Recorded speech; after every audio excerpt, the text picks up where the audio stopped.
All right, let's go ahead and get right into it.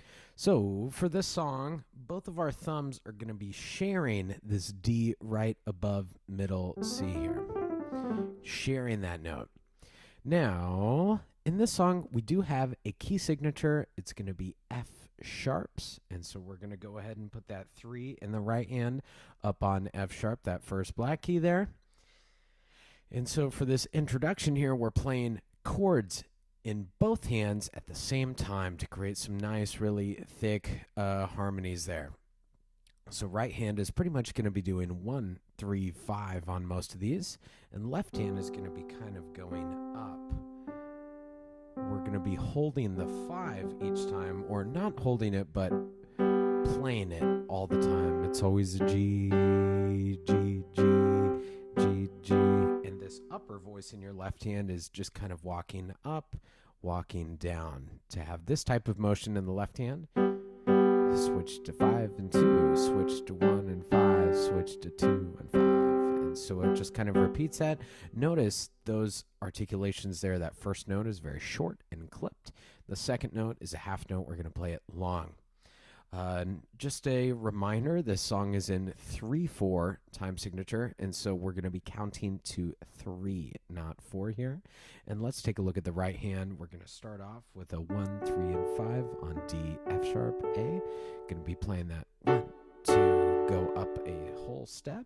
Now, this one, we're going to be going up to the black keys here. Notice, like we've done on other pieces, if we're playing black keys with a thumb, we're going to move our hand into the piano a little bit just to make up for that distance. And we're going to be playing F sharp with a thumb, A with our 3, and then we're going to be playing C sharp, another black key, with our pinky. And then we come right back down to that E. And so if you look, the pattern is just D, E, F sharp, E. And we just kind of keep repeating that pattern. Notice that I'm moving my whole hand whenever I do that.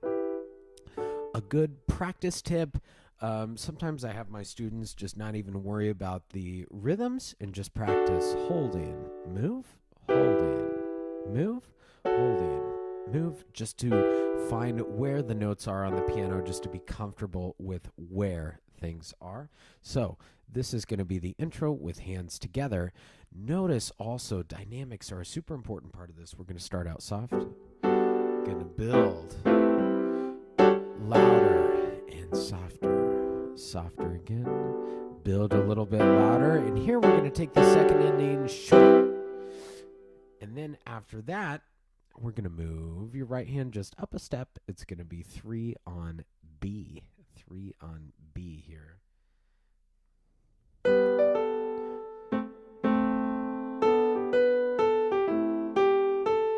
Now, let's talk about this a little bit. So, right in measure 6, instead of hands kind of sharing the same rhythms, the same kind of texture, here right hand is going to be playing the melody in measure 6, and then your left hand is going to be providing the harmony. Now, if you look at the left hand, short, long, 2, 1, 2, 3, long, and then measure 10, short, long, short, long, short. So it's taking a lot of the same elements from our introduction, both rhythmically with the short, long, but also with this kind of stepwise going up, coming right back down, going down, coming right back up with these kind of 3 notes here. Good. So that's kind of what's happening in the left hand. Right hand is a very happy, easygoing melody. Notice that it is swing. And so our 8th notes are going to be swung, have that long, short, long sort of texture. Long, short, long, short. Now check this out. This is going to be in measure 9. My thumb is on G right now. We're going to cross over our thumb to an E with a 2. I'm going to stretch out my hand a little bit, put a 3 on G. And I like that because that allows our thumb right in measure 11 to play E, E, F sharp, E. And so let's try that right hand one more time. That's a little bit tricky. The fingering's in measure 9. So this will be measure 6. 3, 1, 2, 3. over with a 2. Bring your thumb under. 3, 4, 3. One more time. Let's go ahead and start right in measure 8. So this will be a 2 on an A. We cross over with a 2. Spread out a little bit to a skip between a 2 and a 3 here. And then a regular hand position here.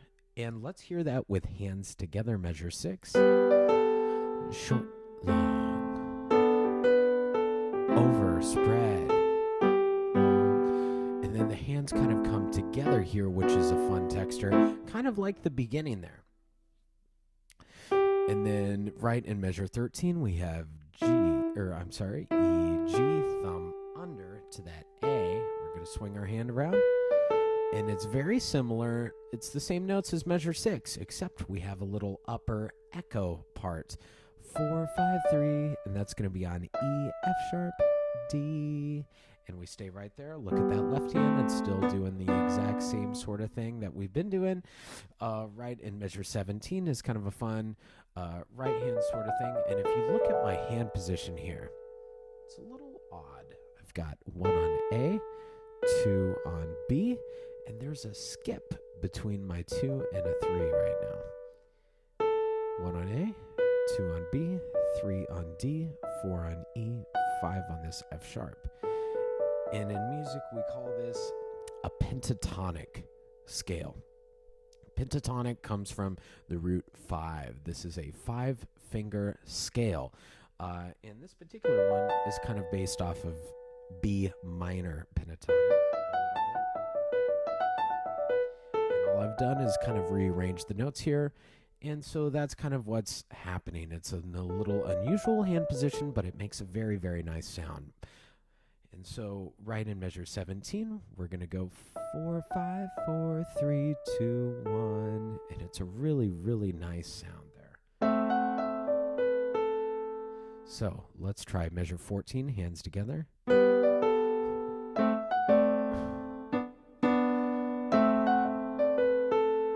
then we keep going, measure 18. Now I'm going to cross over to a 2 in my right hand. Check this out. I love this part. Right hand 4 on A. Left hand doesn't move. And this is what I call the bridge of the tune. Notice the articulations in the left hand here. We have like an upside down caret. And the correct term for this is a marcato. In jazz, we can call it a house top. And it's kind of a somewhere in between a staccato and a regular quarter note. And so it's not quite as short and as clipped as an eighth note, as a staccato like this, but it's a little bit longer. Whenever we see this in music, I always tell my students that it's short but fat with a PH. And so there's just a little bit more weight, more length on it. You can also kind of play it out a little bit as an accent. And so if you hear that, it's a little bit more length and a little bit more of an accent than just a regular staccato. A little bit more length there, and it's accented. And so that'll be measure 22. Let's hear that. Now here, check out what I'm doing. I keep my 3 exactly where it is, and I move my 1 and a 2 down a step in that right hand. E, D, and I keep my rest of the hand in the exact same spot. So look at that right hand, measure 22. Bring your 2 and a 1 down a step to where there's a skip between your 2 and a 3. We come back up, move the thumb back, and we're fine. Now this hands together here, left hand is just kind of hanging out for most part. And then check this out. We're going to play this G and a second finger right here. And we've seen this texture before. Measure 30, it's the same thing. Now, check out right hand right here in measure 32. We're gonna start out with a 4, and then we're gonna move over, same note to a 3, and then we're gonna move over again, a 1 on the same note. And why I did that is that we're moving to a new hand position and just kind of bouncing on that same note. A lot of classical music does this. Kind of the thought is if we have multiple notes that are just repeating the same pitch, then we'll use a different finger for them. And so you can kind of practice on just that A, going 4, 3, 1, 4, 3, 1, almost like you're drumming or kind of walking with your fingers. And what we're doing here is we're moving to a new hand position. And so let's try that hands together in measure 30. 3, 1. Move right hand down. Move left hand down. Move left hand down again. We're going to bring right hand 2 over to that E.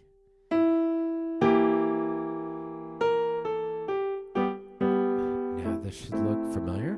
Now we repeat 2, 3, short, long. Now here we have a retard, and so we're going to naturally or gradually slow down to a pause there on the fermata. And so we have this, a 2 and 5 in that left hand, and a B flat with a pinky in the right. Bring your left hand down a step. Reach with that second finger in your right hand to an E flat, and then it should just work. Your thumb is going to be on D in the right. Your left hand is going to be on 2 and 4. Now, it's something a little tricky is that in the very last 2 measures, I decided to make this a 4/4 phrase. And the reason for that is because I wanted that extra note there. I was hearing a 4-beat or a 4-note phrase on that. And so it's not too big of a deal. This is 39, and I'll pretend that I'm taking the second inning, and we're going to count to 4 together. 1, 2, 3, 4, hold. And so, yeah, that's why I decided 4/4 instead of 3/4. If I tried to write that in 3/4, it would have some weird-looking triplets and like a quintuple rhythm on it. And so I just thought it would be easier to write it in 4, and that's totally fine. Okay, and that will wrap it up for Greener Pastures. Thank you so much for joining us. I'll catch you next time.